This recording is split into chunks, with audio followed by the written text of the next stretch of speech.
জাদুগ্রস্ত রোগী হিসাবে আমরা যাদেরকে জানি তারা অনেকে জাদুগ্রস্ত, আবার অনেকে মানসিক রোগী। সাধারণ মানসিক রোগীকে অনেক সময় জাদুগ্রস্ত বা জিনে আক্রান্ত রোগী হিসাবে আমরা মনে করি। এটা অনেক সময় ভুল হয় আমাদের।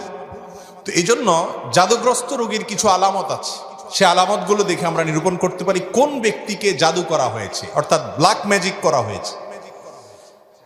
এর আগে বলে রাখি যে ব্ল্যাক ম্যাজিক যে করে আর যে করায় পয়সা দিয়ে, এই উভয় ব্যক্তি শুধু কবিরা গুনাহকারী নয়, বরং এই জাদুর কাজ যে ব্যক্তি করে, জাদুকর বা ব্ল্যাক ম্যাজিশিয়ান যে ব্যক্তি ব্ল্যাক ম্যাজিক করে মানুষের ক্ষতি করে, ইসলামী শরীয়তের দৃষ্টিকোণ থেকে সবচাইতে জঘন্য শাস্তির মুখোমুখি সে ব্যক্তি হবে। মৃত্যুদণ্ডের শাস্তি ইসলামী আদালত তাকে দিবে।